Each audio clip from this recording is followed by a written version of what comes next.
What's up? What's good? Matt Clark here at the new Matt Clark Trauma and How Prison Affects Untreated Trauma. Stay tuned for a great video. The new Matt Clark.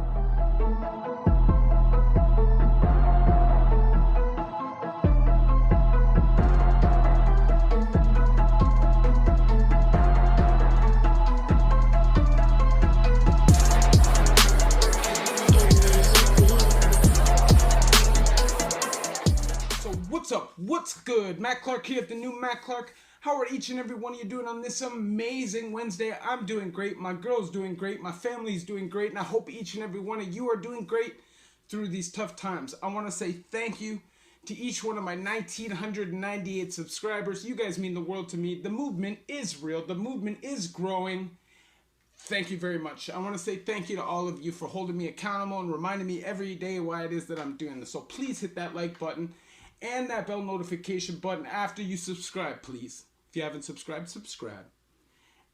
And share with somebody on social media, and there's a PayPal option if you'd like to donate, help, and support the channel. So today, we're going to speak about trauma, the effects that prison has on untreated trauma. Myself, being the survivor of sexual assault, being somebody who has dealt with that, being somebody who did not really fully grieve it out, really didn't have the opportunity to. Things just happened in my life so quickly.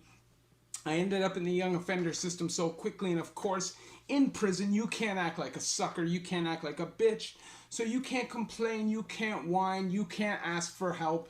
Obviously, psychiatry and all that stuff is looked down upon in the system. Specifically, if you're not somebody who deals with mental health, people will start looking at you like you're a bug. So it's something that you need to avoid. And obviously, in a masculine environment like that, somebody like myself or anybody who's dealing with anything like that, whether it's sexual abuse, physical abuse, emotional abuse, PTSD for something that you saw as a youngin', if something that you even saw in prison, regardless what it is, you can't really talk about it. You can't really talk about how it's affecting you.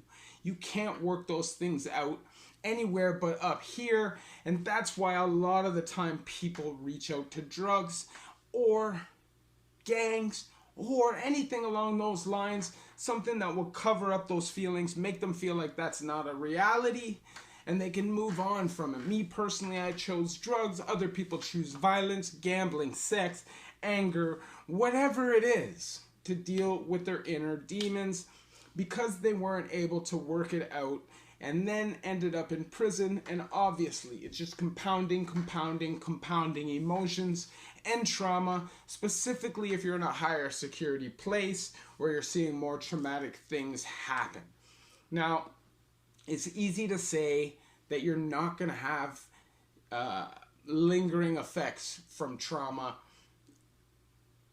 or you're not going to have lingering effects from seeing things in prison. It's easy to say all those things if you haven't been there, but most people in most situations, when they've been sexually abused or beaten or kidnapped or whatever the trauma is, they work it out. They get counseling, and they have grief counseling, and they have all kinds of things. They have a support system. Their family's able to help them work through those things. Not always, but a lot of the time. And when you end up in the system and you have to bury those emotions, it can create a monster. Now, I'm going to tell you guys a story about somebody I know. I'm not going to mention any names, obviously, because of the sensitivity. I'm not going to mention any places or anything like that. I'm literally just going to give a general and vague description of this story. So this person was a victim of sexual abuse. He was not a killer. He was not somebody who looked to murder anybody. He was just a guy who got into drugs because of trauma. Those drugs led him to prison from doing robberies, and obviously years and years and years in prison hardened him and turned him into a G. That happens. Some people, they decide that they want to go the other way. One stint in prison changes them, and they decide they want to get out, and they don't want to go through all that. While others embrace that life. They embrace the criminals. They feel they have a place there where they're not looked down upon. They feel like you know, when you're somebody who's gone through some things and you buried some of those feelings, you feel like an outcast. And when you can find a group of people that you feel embrace you no matter what. You know, anyways, this person ended up becoming more and more angry about the situation. So he ended up doing a federal sentence, eventually got out from that federal sentence, went, found the person who abused him, duct taped him to a chair, and beat him to death with baseball bats. Now, normally I would say this is a very heinous crime. This is something that is unimaginable. But when I think about how long this guy dealt with this, how long he had to bury these feelings and emotions because of his circumstances and his environment. And what did that cause him to do? Bottle it up and get angrier and angrier and angrier, and eventually he had to do what he had to do. And I feel no way about that person getting what he deserved. I know the situation, I know the story, and he was not the only victim. Now, what happened was,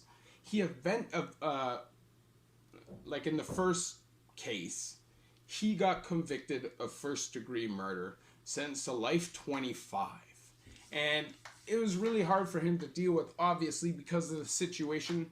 It shouldn't be that way. Obviously, this is a crime of passion. This is anger-driven. This is trauma-driven. You know, manslaughter at the very most, okay?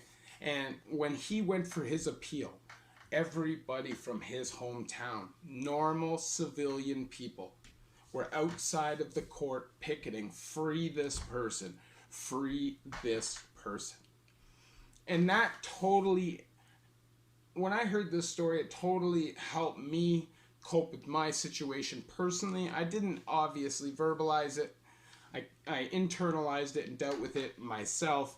But hearing this story and him able to tell me this story made me able to come to grips with my own situation a little easier. Now, his situation was way more catastrophic, and the consequences obviously show that. Now, eventually, his appeal, his sentence was overturned to 10 years, and he was literally a hop, skip, and a jump away from walking.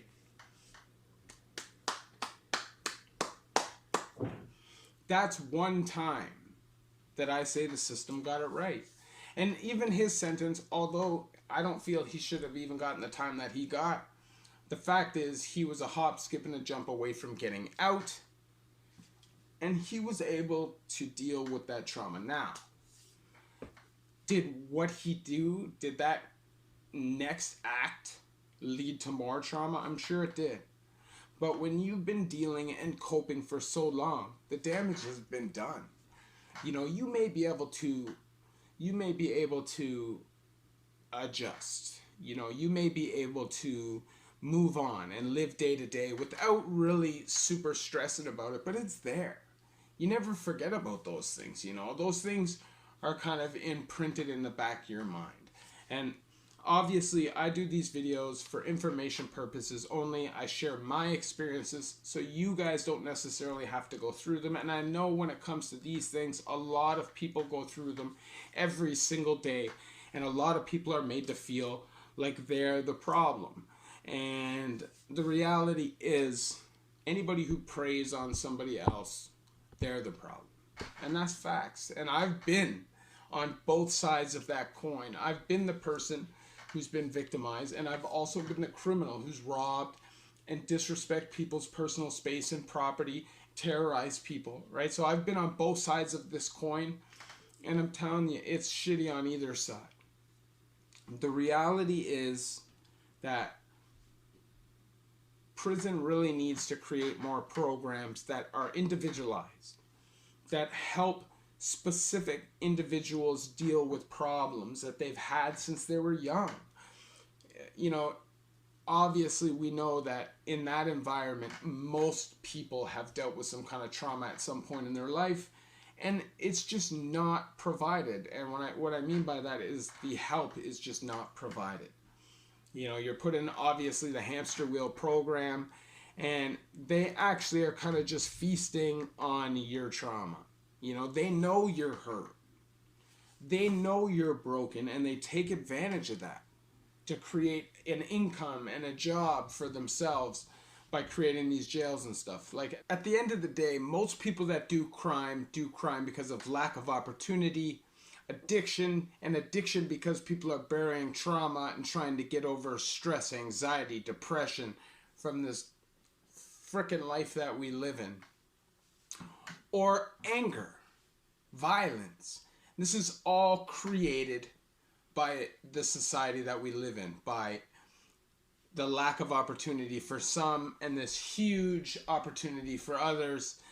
You know, this huge difference in pay and all this stuff in society, these expectations and just the pressure put on people, the shitty things that happen day to day to day in terms of trauma that happen to people. You know, life just gets really difficult for some people, and sometimes people kind of just fall to the wayside, and nobody seems to care about that. And I bet you, if you go and you look at the history of 90 or 80% of the people doing time, there's something in their history with trauma. I guarantee it. And if you concentrated on fixing that and working on that, then maybe, just maybe, people would want to do better. If you created opportunity for everybody, so regardless of the stigma, you know, like, I should be able to come out of prison where I've already paid my crime. I've paid my punishment. I've done my time.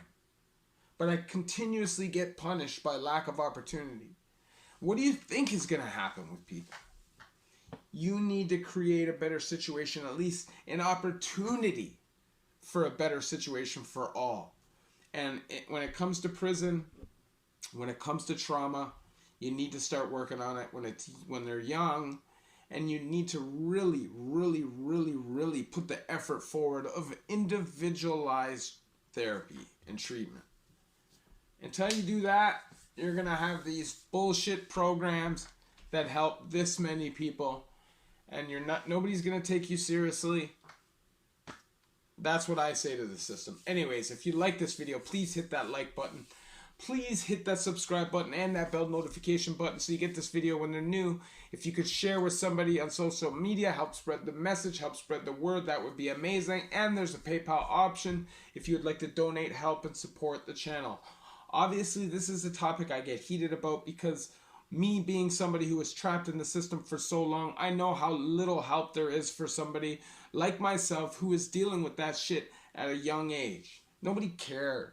Nobody cared about your background. Nobody cares about why it is that you're there. And until they start concentrating on that, nobody's going to get better. That's why Stonehenge changed me, because they actually took the time to ask me what happened in my past. What led to this? And then we worked on those issues. Until that happens, shit's going to be the same. Love each and every one of you. New Matt Clark.